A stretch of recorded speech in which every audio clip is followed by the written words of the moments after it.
Welcome to Stepping into the Story. This animated video series is sponsored by J.T. Grobler, a local South African author. Together we will be entering the world of your favorite books, speaking with your adored characters, and exploring the places where their story takes place. Today we're traveling to the world of the famous Five in their adventure The Five on a Treasure Island. Please like and subscribe, follow all our socials and leave a comment on who you'd like to see us talk to next. Hi. I'm George, not Georgina. I hate that name. I like doing boy things and being better at it than them. My story begins when my mom tells me that my 3 cousins, who I've never met, are coming to stay with us for the holidays.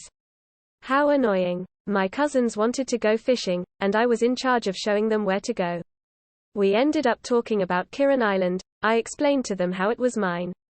Well, we went to go visit the island, and ended up getting trapped in a storm.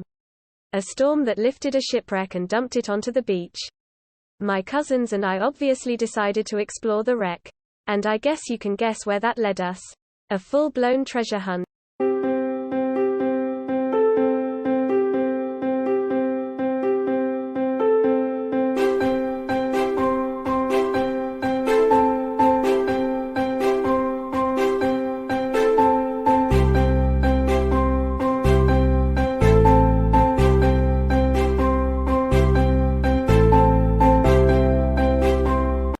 The first question we have for you is, what did you learn from your cousins?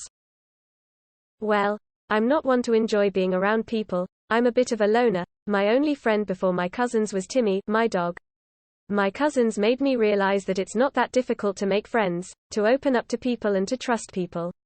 You just have to start a conversation, find out what you both like, and continue from there. They made me realize that just because I don't like most people, it doesn't mean that I need to be alone. Why do you think the bad guys were so interested in buying the island? How did they know about the wreck and treasure? We never actually found out how they knew about the treasure. And nobody really spoke about it afterwards. But my theory is that one of them had a grandfather who was a crew member on my great-grandfather's ship. What advice would you give our young readers for their adventures? I would tell them to trust their instincts. And always let your parents know where you're going and how long you're expecting to be. That way if something goes wrong, and you can't call for help, they will know something is wrong when you don't come home when you were expecting to. What is one thing Timmy does that you love? There are so many things about Timmy that I love. He's always there for me and my cousins. He lets us know when there is danger. He's my friend when my cousins aren't in town, and he keeps all my secrets.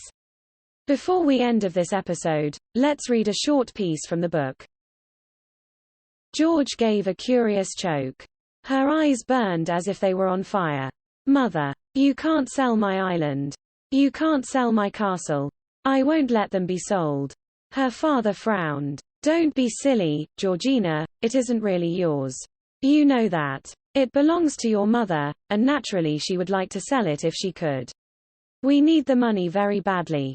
You will be able to have a great many nice things once we sell the island. I don't want nice things, cried poor George. My castle and my island are the nicest things I could ever have. Mother. Mother. You know you said I could have them. You know you did. I believed you. George dear, I did mean you to have them to play on when I thought they couldn't possibly be worth anything, said her mother, looking distressed. But now things are different. Your father has been offered quite a good sum, far more than we ever thought of getting, and we really can't afford to turn it down.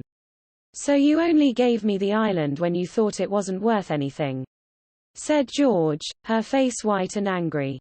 As soon as it is worth money you take it away again. I think that's horrid. It isn't honorable. George, thank you to you and your friends for joining us today. To you, our viewers, that's all we have for you today. Remember to like and subscribe, follow all our socials and leave a comment on who you'd like to see next. See you next week everybody.